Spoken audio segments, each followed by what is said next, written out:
Have you ever had a moment that completely changed how you see the world? A moment so strange, so unbelievably you almost convinced yourself it didn't happen. I'm going to share a story with you today that I've kept to myself for years. It is a story that starts with a simple fishing trip and ends with a question that still haunts me. This happened deep in the Pacific Northwest, in a remote stretch of wilderness I used to think of as my own private sanctuary. I've been going there for years to fish, hike, and just disconnect from everything. The woods were my escape, a place of peace and predictability.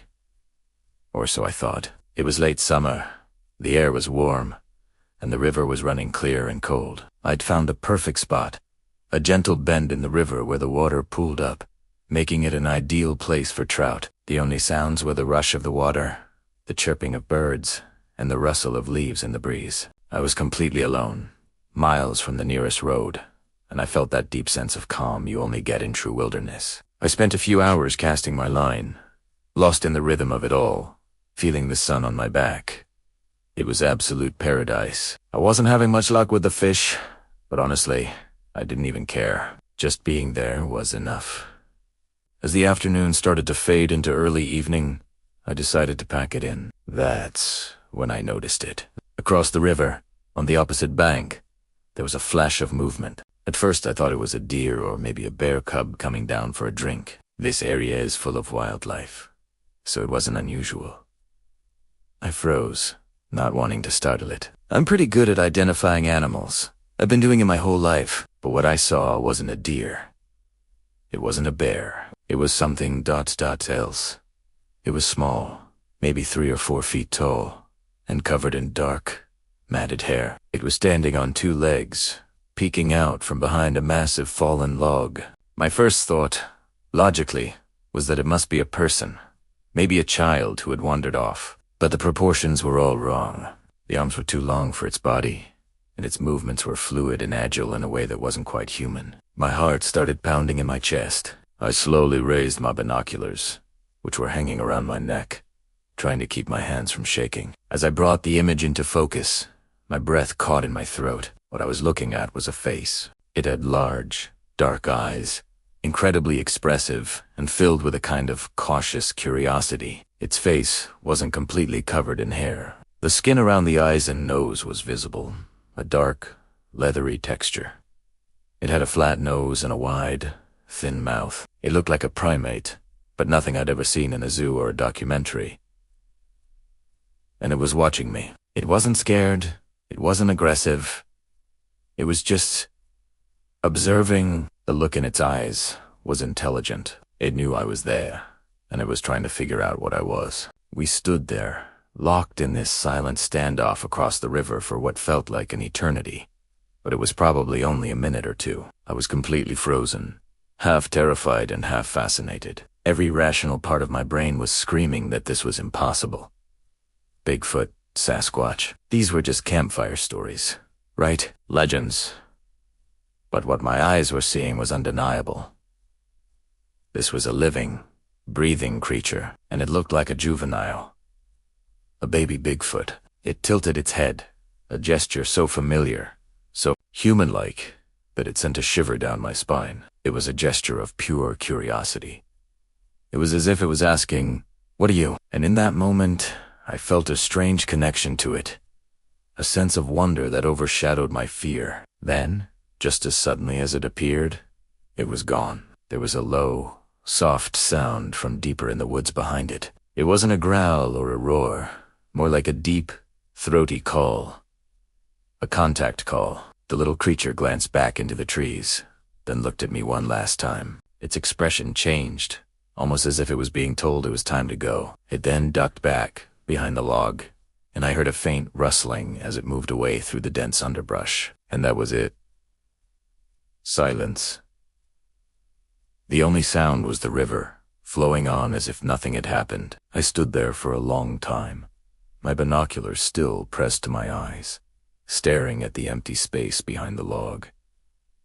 Did I just imagine that? Was the light playing tricks on me? I tried to rationalize it. Maybe it was a bear with a strange case of mange. Maybe it was a person in a suit, playing a prank.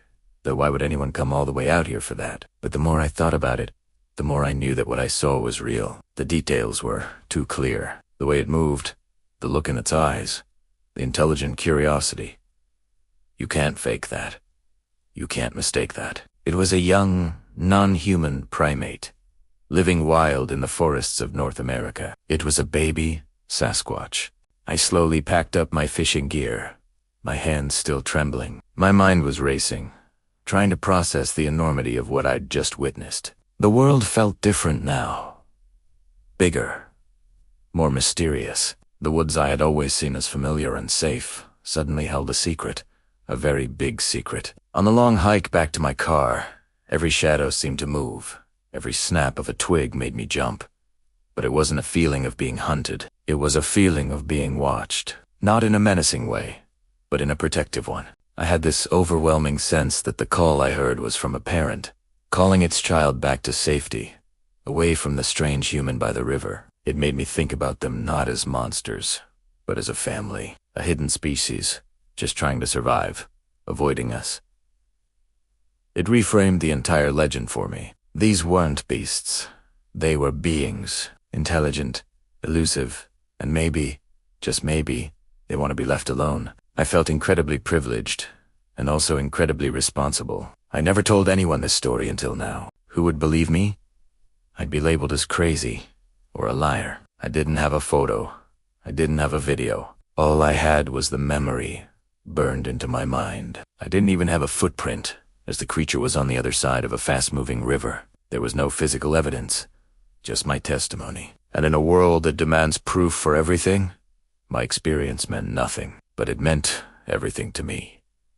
It changed my relationship with the wilderness forever. I still go back to those woods, but with a different perspective. I walk with more respect, more awareness. I listen more carefully to the sounds of the forest. I'm not searching for another encounter, but I'm open to it. I am sharing this now because I believe there are more people out there who have seen things they call you and explain. Maybe you've had a similar experience, a fleeting glimpse of something that shouldn't exist. Maybe you dismissed it, just like I almost did. But I think it's important to talk about these things, to keep an open mind. The world is full of mysteries, and maybe the greatest legends have a kernel of truth.